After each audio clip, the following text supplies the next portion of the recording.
La música de las esferas, esta vez de verdad. La tercera ley de la predicción de Arthur C. Clarke dice: Cualquier tecnología lo suficientemente avanzada es indistinguible de la magia. me gustaría añadir una observación ampliamente justificada por nuestra reflexión. La tecnología de la naturaleza, con la que se construye el mundo material, es muy avanzada. Por fortuna, la naturaleza nos deja estudiar sus trucos prestando mucha atención, nosotros mismos nos volvamos magos. Hipótesis escandalosas. En el mundo cuántico de los átomos y la luz, la naturaleza nos obsequia con un espectáculo de proezas extrañas y aparentemente imposibles. Dos de estas proezas parecían, cuando se descubrieron, especialmente imposibles. La historia temprana de la teoría cuántica es complicada. Otras paradojas menos directas tuvieron también un papel importante para guiar el pensamiento de los pioneros y la gente se metió en muchos callejones sin salidas. Aquí he esbozado una historia clara y relativamente simple que es una idealización extrema de la historia real. En la historia, a diferencia de lo que ocurre con la estructura profunda de la naturaleza, lo real y lo ideal difieren enormemente. Un sabio maestro, el padre Jim Mali de la Compañía de Jesús, me obsequió esta valiosa perla. Es más santo pedir perdón que pedir permiso.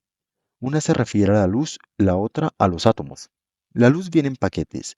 Esto se demuestra por el efecto fotoeléctrico, como trataremos en un momento. Fue una conmoción para los físicos después de que la teoría electromagnética de Maxwell sobre la luz fuera confirmada por los experimentos de Hertz y luego por muchos otros. Los físicos pensaban que habían entendido lo que era la luz, a saber que la luz es una onda electromagnética, pero las ondas electromagnéticas son continuas. Los átomos tienen partes, pero son perfectamente rígidos. Los electrones fueron claramente identificados en 1897 por J. J. Thomson. Los hechos más básicos sobre los átomos se elucidaron en los siguientes 15 años, más o menos. En concreto, los átomos consisten en minúsculos núcleos que contienen casi toda la masa y toda su carga positiva, rodeados de los suficientes electrones con carga negativa para que el conjunto sea neutro.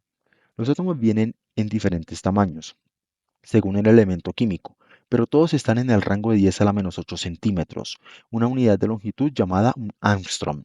Los núcleos atómicos, sin embargo, son 100.000 veces más pequeños. La paradoja, como puede ser estable una estructura semejante. Los electrones simplemente no sucumben a la fuerza atractiva del núcleo y caen sobre él. Estos hechos paradójicos condujeron a Einstein y a Bohr, respectivamente, a proponer unas hipótesis escandalosas y medio correctas que sirvieron como puntos de apoyo en el empinado ascenso a la teoría cuántica moderna. El efecto fotoeléctrico consistía en que, cuando haces que brille la luz, o mejor aún, la radiación ultravioleta sobre los materiales adecuados, estos emiten electrones. Los paneles solares que convierten la luz en electricidad explotan ese efecto.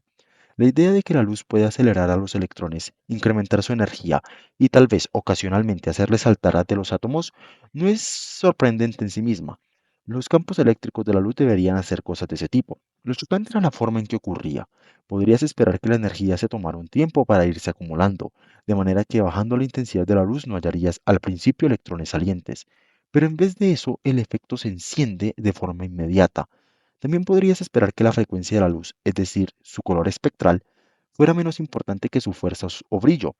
Y en vez de esto, lo que encuentras es que los colores espectrales cercanos al extremo rojo del espectro son inútiles. Si la luz es demasiado rojiza, se liberan pocos electrones por muy brillante que sea la luz que incide en el material. Einstein explicó estos efectos y otros con su hipótesis del fotón. Según esa hipótesis, la luz viene en unidades, los fotones, que no pueden descomponerse en nada más pequeño. La cantidad de energía en una unidad mínima o cuanto de luz es proporcional a la frecuencia de la luz. Así, los fotones del extremo azul del espectro tienen cerca del doble de energía que los fotones del extremo rojo y los fotones ultravioletas tienen aún más. La historia del fotón da una explicación simple y cualitativa a los elementos paradójicos del efecto fotoeléctrico. Como cada fotón suministra o bien toda su energía o bien ninguna, no hace falta ninguna acumulación gradual ni un tiempo de arranque. Como los fotones rojizos suministran menos energía, son menos efectivos, y si no tienen bastante energía para liberar un electrón, simplemente no lo hacen. La hipótesis del fotón de Einstein no era parte de un gran sistema como las ecuaciones de Maxwell o la mecánica celeste de Newton. De hecho, contradecía esencialmente lo que parecía ser la implicación directa de las ecuaciones de Maxwell. Explicaba algunos hechos a costa de socavar el marco existente y de gran éxito que explicaba muchos otros. Era escandalosa, Al nominar a Einstein para la Academia Prusiana de las Ciencias en 1913, Planck escribió: El hecho de que alguna vez pueda haber errado el tiro con sus especulaciones, como por ejemplo con su hipótesis de los cuantos de luz, no se le puede echar demasiado en cara, realmente, porque no es posible introducir ideas realmente nuevas, incluso en las ciencias exactas, sin arriesgarse de vez en cuando. Einstein había introducido los cuantos de luz o lo que ahora llamamos fotones en 1905, 8 años antes. 8 años más tarde, en 1921, cuando recibió el premio Nobel, fue el trabajo de Einstein sobre los cuantos de luz el que fue citado específicamente. Para entonces había demostrado su valor. Para abordar nuestra segunda paradoja, la paradoja de los átomos estables y rígidos, Niels Bohr introdujo la idea de que los átomos solo pueden existir en estados estacionarios. En la mecánica clásica, las posibles órbitas abarcan un continuo, como vimos en la montaña de Newton. Bohr propuso que en un átomo los electrones orbitan alrededor del núcleo atados a él por fuerzas eléctricas, pero que solo un subconjunto discreto de órbitas es posible. Para el átomo más simple, el hidrógeno propuso una regla simple y precisa para identificar cuáles eran esas órbitas. Para expertos, el requisito es que la integral del momento ponderada por la longitud, la llamada integral de acción tomada sobre la órbita, tiene que ser un número entero de veces la constante de Planck. Cuando un electrón sigue una de las órbitas permitidas, decimos que el átomo está en estado estacionario. El electrón permanece en esa órbita concreta mientras no le golpees con demasiada fuerza, porque las otras posibles órbitas son todas muy diferentes y un golpecito con el codo no basta para llevarlo allí. Por último, los átomos no se colapsan porque todas las órbitas permitidas mantienen a los electrones a una distancia segura del núcleo. La hipótesis del estado estacionario de Bohr tampoco era parte de un gran sistema, de hecho contradecía lo que parecía ser la implicación directa de una teoría de gran éxito, la mecánica de Newton. ¿Quién era Bohr para decir a los electrones dónde podían estar o no, o qué velocidades podían tener y cuáles no? Era escandaloso. Explicaba algunos hechos, pero a costa de socavar el marco existente y enormemente exitoso que explicaba a muchos otros. Las reglas de Bohr para el hidrógeno podían ser, y desde luego fueron, comprobadas experimentalmente. El éxito hizo creíble su hipótesis escandalosa. Tanto Einstein como Bohr eran conscientes de lo que estaban haciendo y de lo que no estaban haciendo.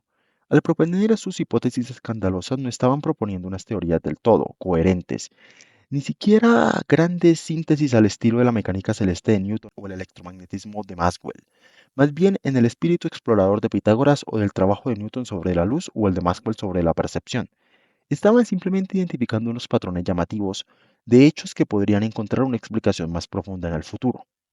Una parte importante de la buena estrategia científica es distinguir entre áreas de problemas que pueden estar listas para una gran síntesis y áreas de problemas donde un enfoque oportunista dará más frutos.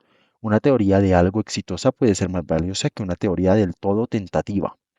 La forma más alta de musicalidad.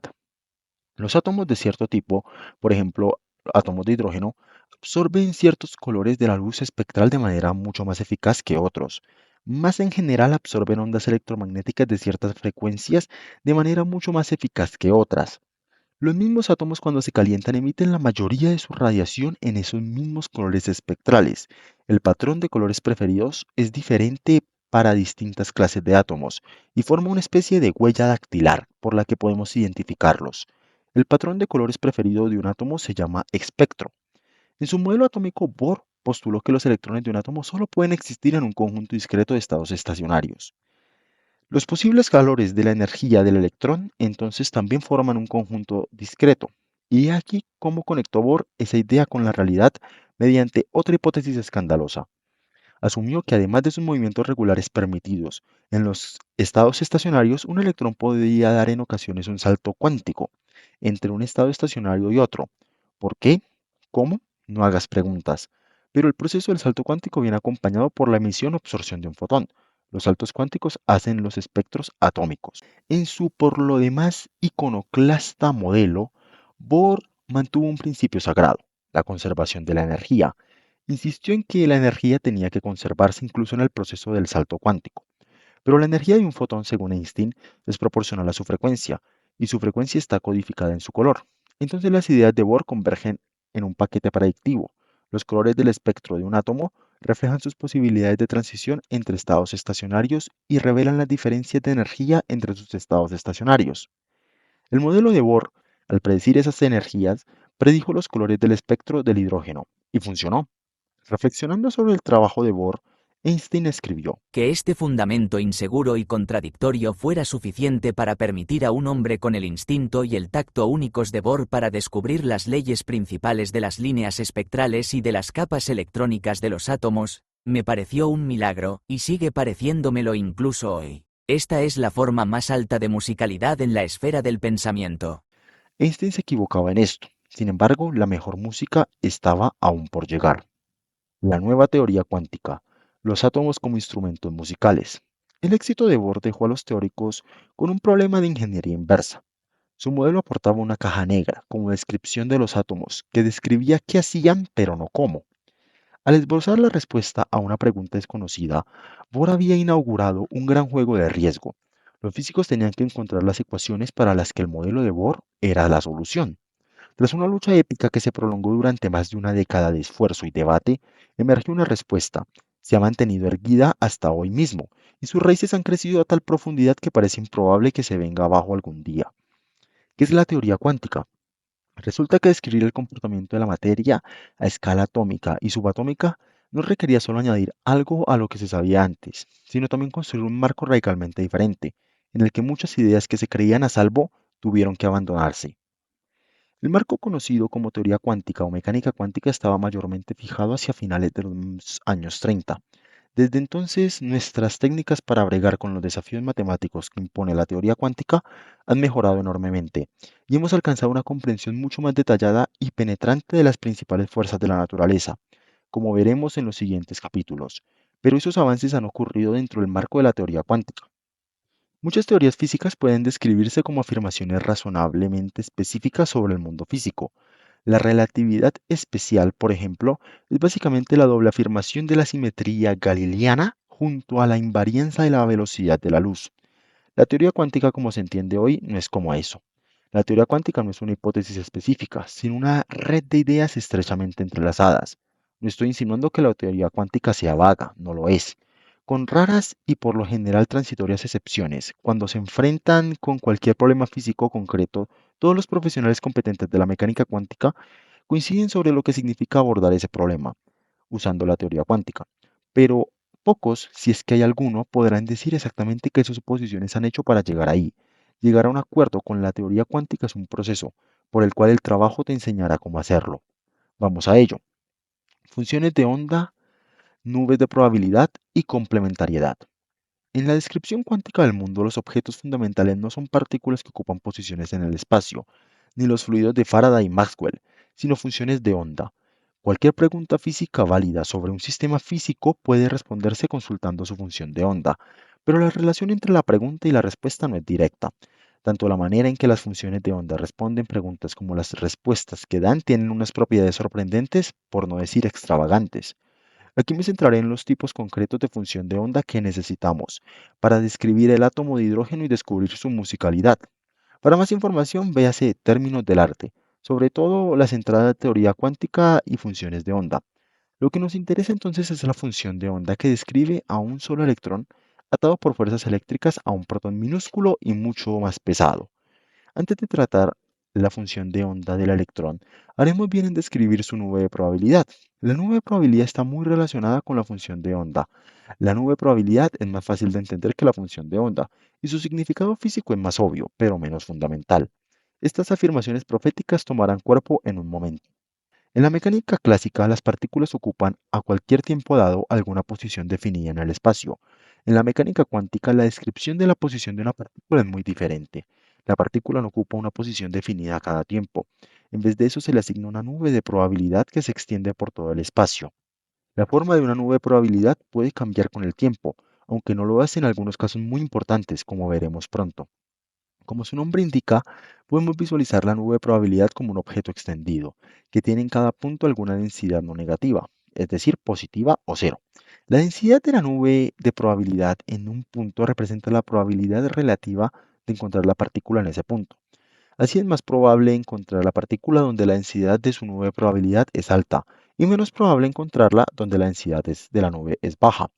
La mecánica cuántica no da ecuaciones simples para las nubes de probabilidad. Más bien las nubes de probabilidad se calculan a partir de las funciones de onda. La función de onda de una partícula individual como su nube de probabilidad asigna una amplitud a todas las posibles posiciones de la partícula. En otras palabras, asigna un número a cada punto del espacio. La amplitud de la función de onda es un número complejo, de modo que la función de onda es una asignación de un número complejo a cada punto del espacio. Si esto te resulta un territorio poco familiar, tal vez quieras consultar términos del arte o simplemente interpretarlo como poesía. No nos apoyaremos en las propiedades detalladas de los números complejos por muy bellas que sean. Para plantear preguntas tenemos que llevar a cabo experimentos particulares que sondeen la función de onda de distintas formas. Podemos hacer, por ejemplo, experimentos que midan la posición de la partícula o experimentos que midan el momento de la partícula. Estos experimentos abordan las siguientes preguntas. ¿Dónde está la partícula? ¿Cuán rápido se mueve? ¿Cómo responde la función de onda a esas preguntas? Primero hace un procesamiento y luego te da probabilidades. Para la cuestión de la posición, el procesamiento es muy simple.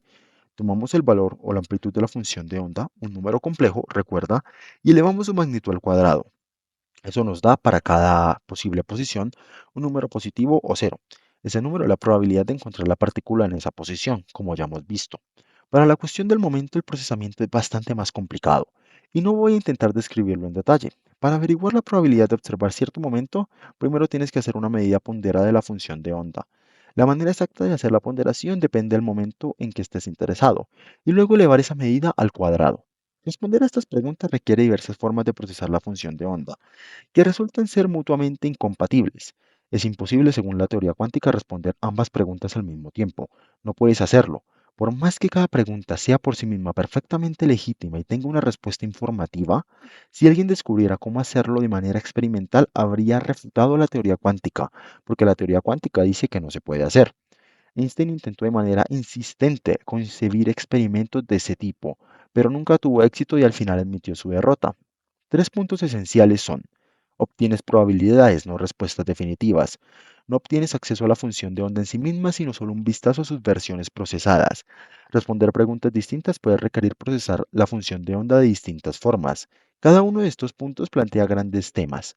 El primero plantea el asunto del determinismo. ¿Es calcular probabilidades realmente lo mejor que podemos hacer?